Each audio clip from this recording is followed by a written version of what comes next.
Good morning, students.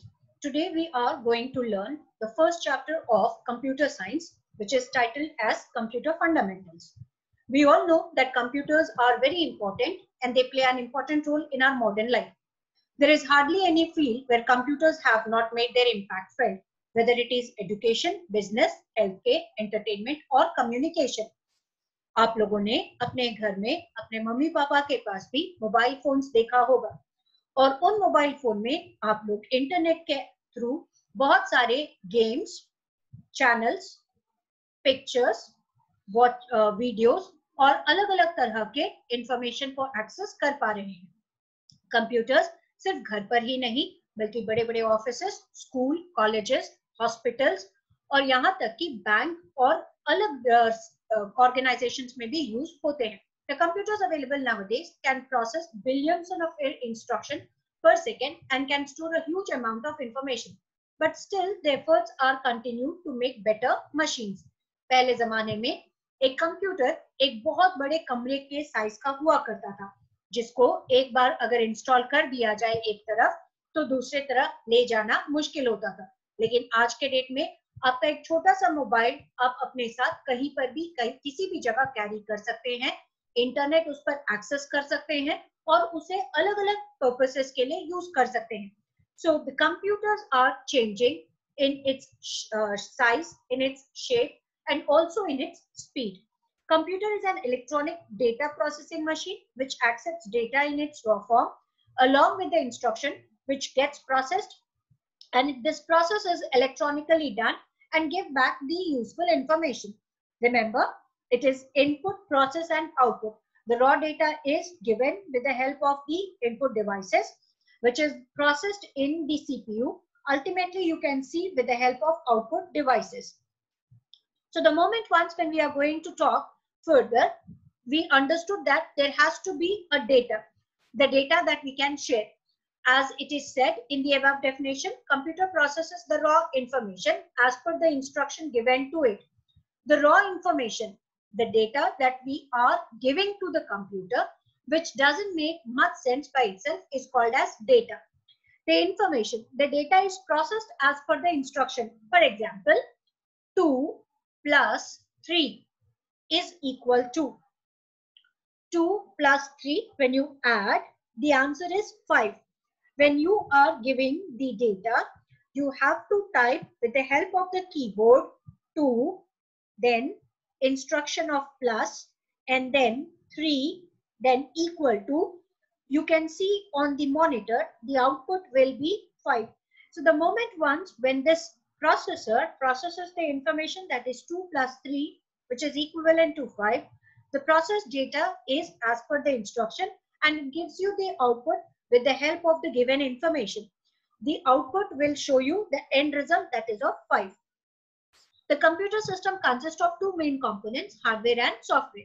When we talk about hardware, hardware are the physical components of the computer like input devices, output devices, processing devices, and storage devices.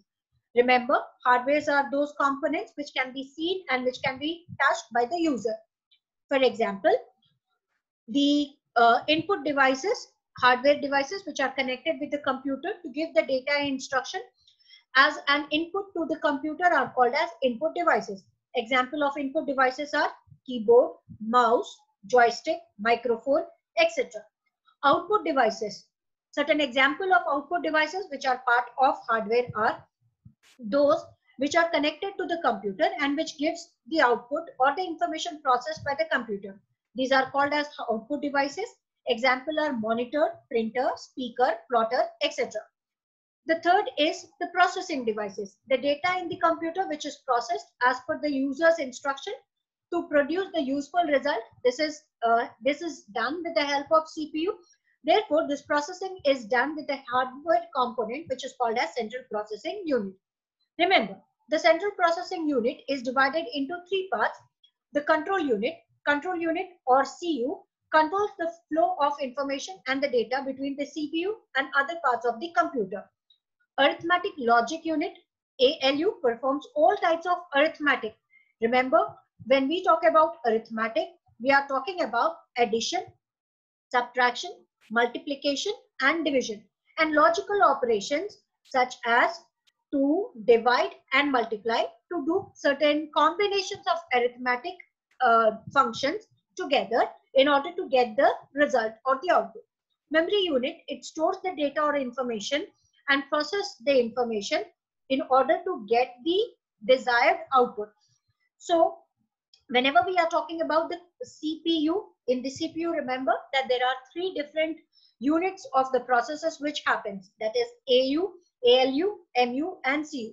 Now the storage devices. These hardware devices are used for storing the data or the information permanently inside the computer.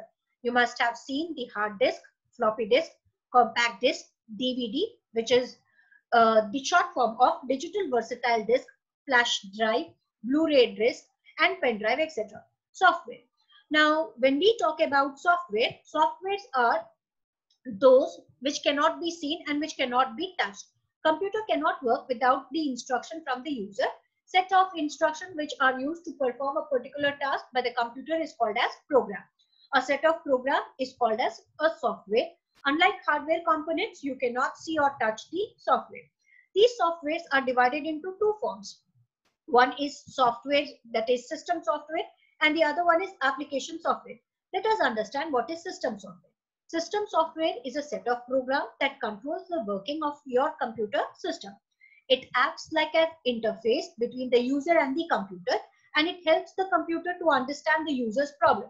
For example, operating system, device drivers, utilities, etc. An operating system can have a character user interface or graphical user interface. In character user interface operating system, you have to type text commands to give your instruction.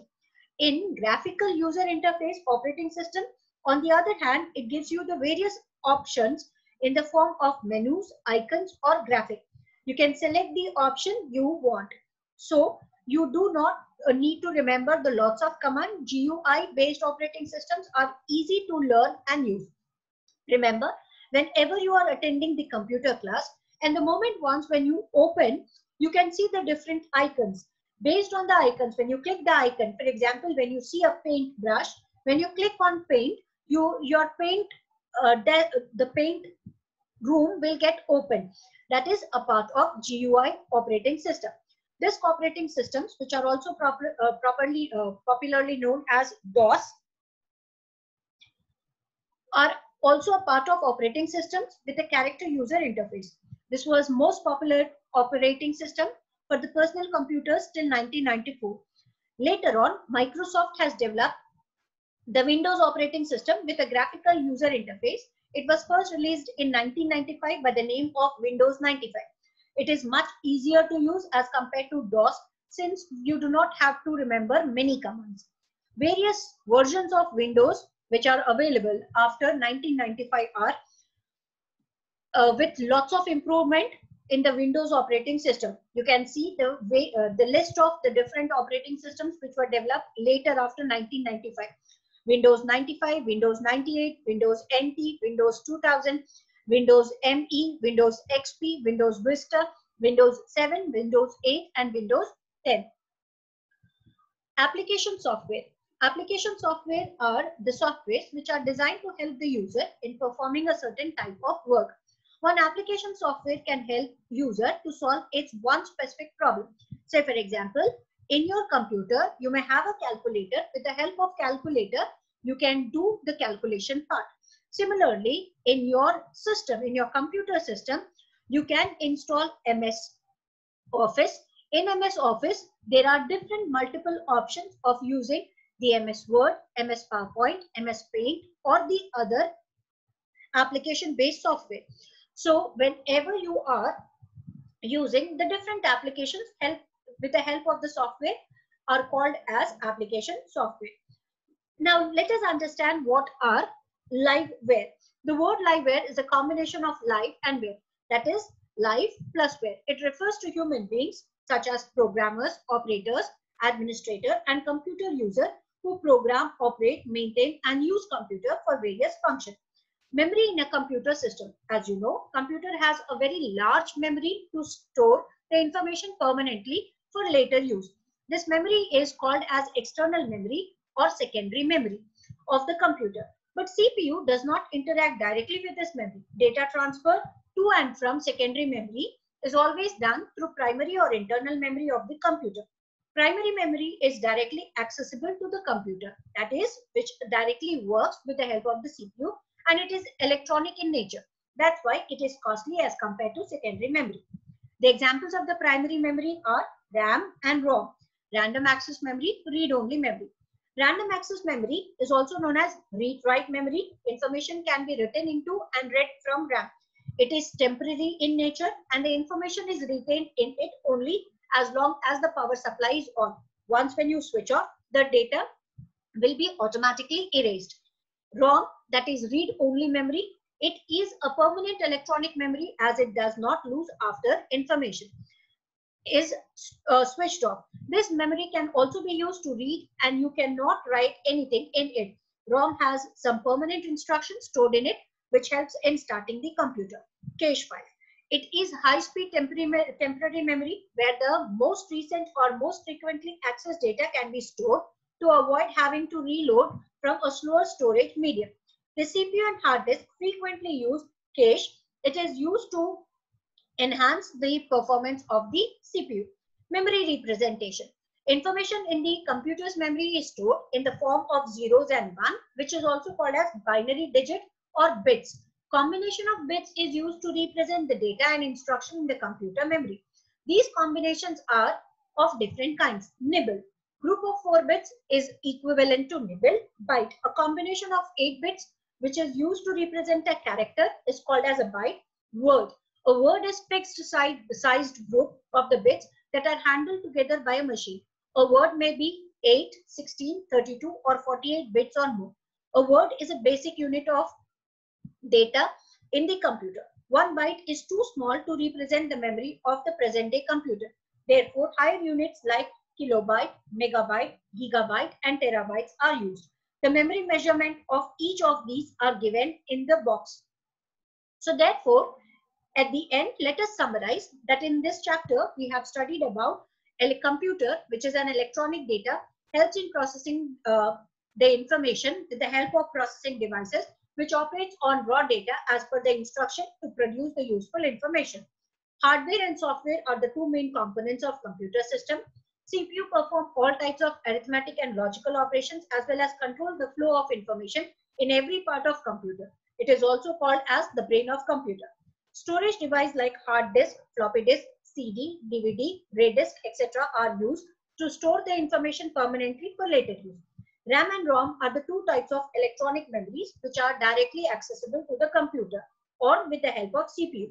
Data inside the computer is represented as strings of zeros and ones, which is called as bits or binary digit. Cache is a high-speed electronic memory which is used to enhance the performance of the CPU. So students, you are advised to go through the lessons thoroughly, to revise it once again, and remember to write all the important and key points at least 2 to 3 times so that you can remember and understand what are the different parts of computers, what are the different storage devices, what is the difference between ROM and RAM, what are the different storage devices, input devices, processing devices, and output devices. What is the difference between system software and application software, and what are the examples of different system software and application software. Keep them revising and write at least 2 to 3 times so that you can understand the given subject in a proper way. We'll meet you with another chapter of the computer science in the next class. Till then, keep